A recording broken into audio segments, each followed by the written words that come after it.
you pick up a flat tyre and you think, what do I do now? I must admit, to be fair, I was looking at the research. I was pretty surprised.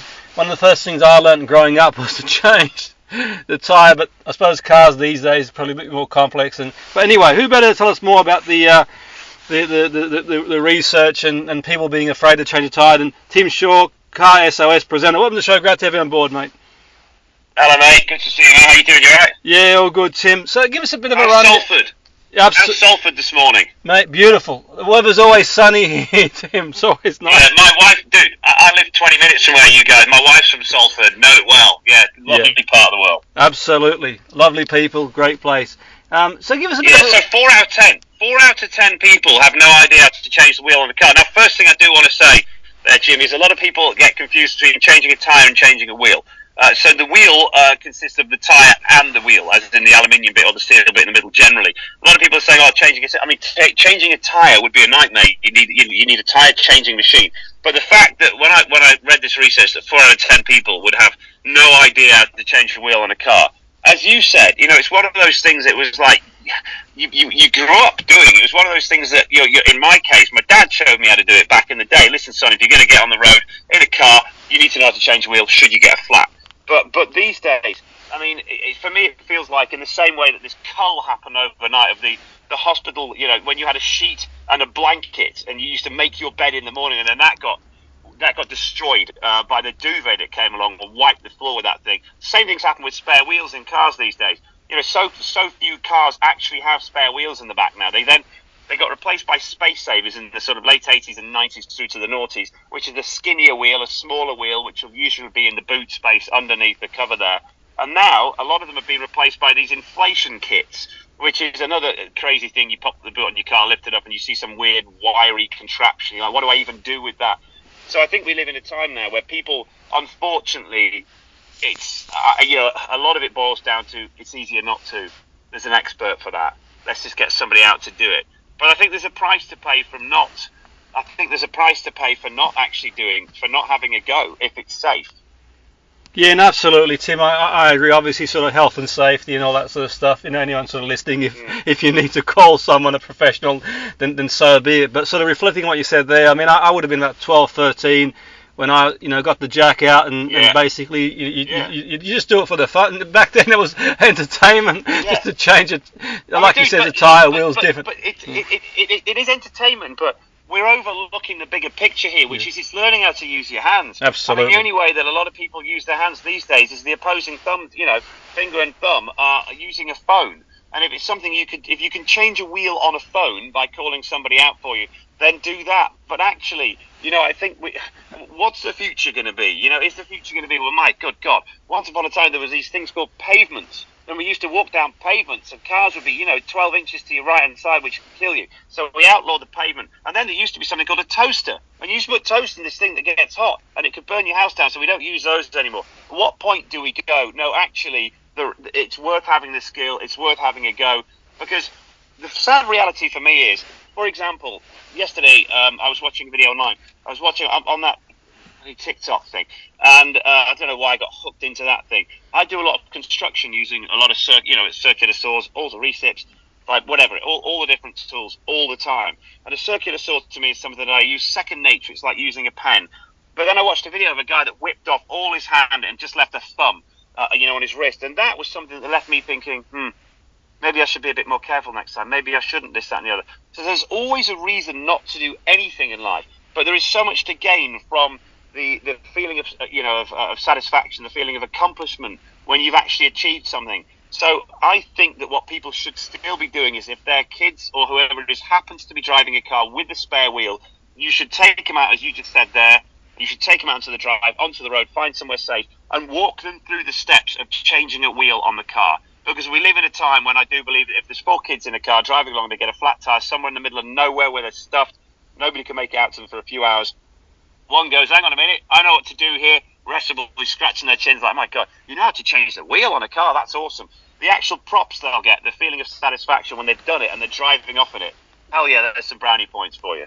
Absolutely, Tim. But the thing is, I was going to say as well, I mean, like you've mentioned there, sort of the car, sort of nowadays, it's sort of changed and you've got all sorts of different things. And I mean, just my experience, I don't know anybody else's, but sometimes you look at the car manual and you're just trying to figure out in terms of like, it's not clear, is it? Maybe it's just me, but you know. Less is more. I get it. My background is consumer product design and inventing things.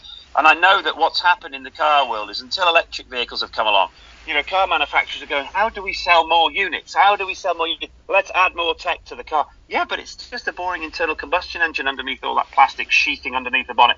Yeah, I know it is. Don't tell anyone, but let's add 2 more screens. Let's add more tech. Let's have seat massagers. What? Who wants a seat massager in a car? Well, let's just add it because people will be persuaded that they want this new tech because it's the latest one. It'll be keeping up with the Joneses. They'll go off and buy it, which is precisely what's happened. So cars have got so unnecessarily complicated. When you're driving your car, whatever car it is you're driving, you interact with the steering wheel, the indicator, the pedals, and that's pretty much it, whether you're driving the most tech-laden, brand new, whatever it happens to be, or whether you're driving a classic car. We've been kind of done. We've been kind of conned in the same way that we're all persuaded to go and buy the next iPhone 18. Oh, it's better than the 17 because it's now got a smaller little black camera section at the top in it.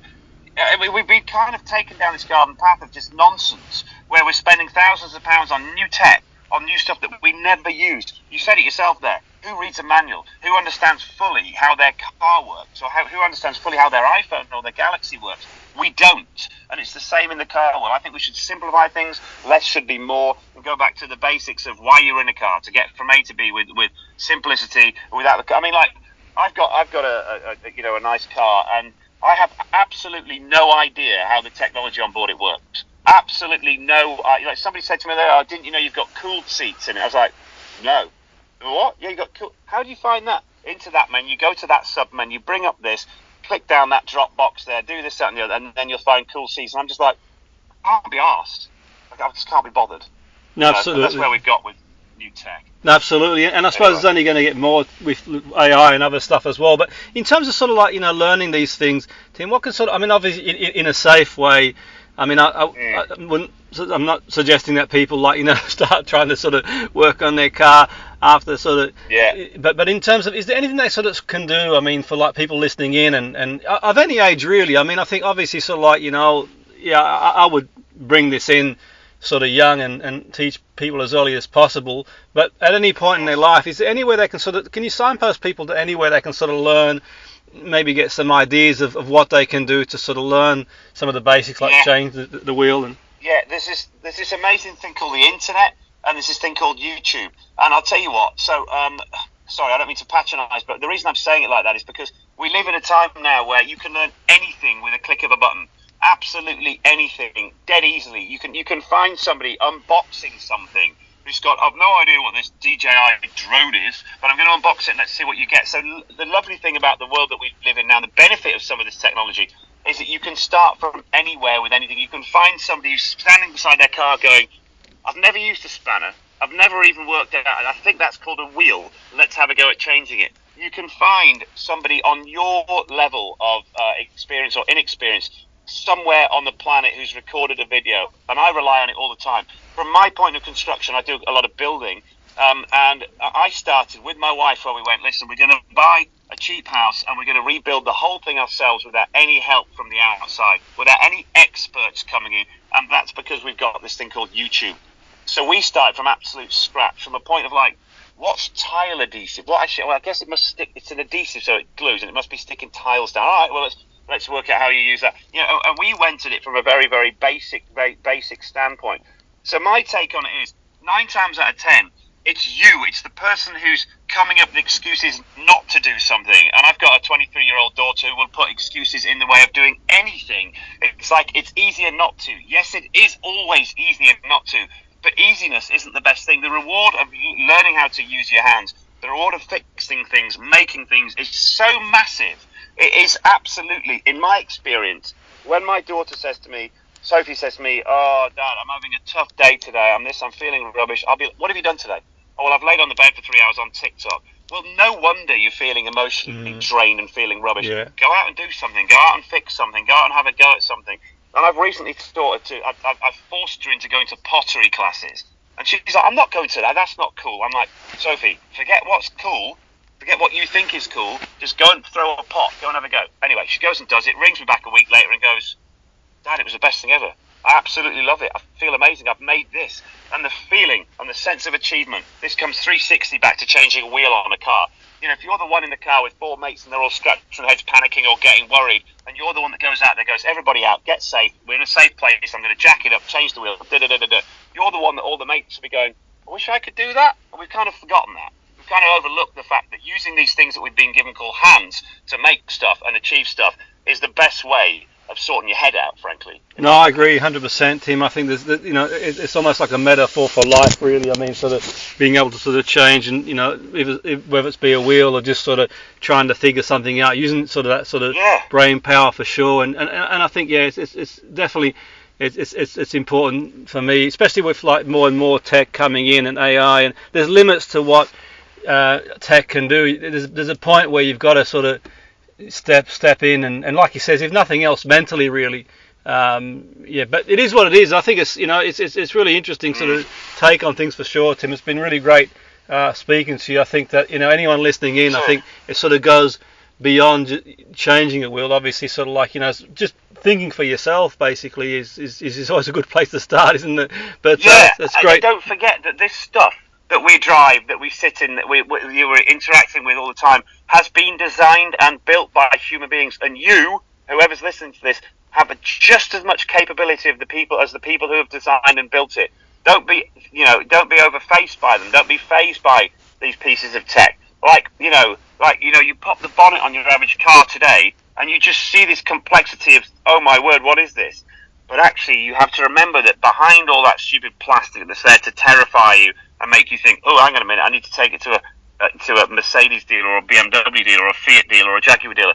They get in there, and I know these guys and girls, and they just pop the bonnet and then rip off all the plastic sheathing that's hiding just that simple age-old internal combustion engine that just compresses air and fuel vapor and blows it up, and it sets fire to it. It's just the same thing that's been around for 100 years. Don't be scared. Just go at it, bite-sized chunks of whatever it is that you happen to be doing. But the one thing I do want to go back to is saying, look, if you are changing a wheel, if you have the knowledge to do it safely. Don't do this beside a motorway with cars whizzing past and you're doing it, on an offside wheel, so you're sitting there in the slow lane.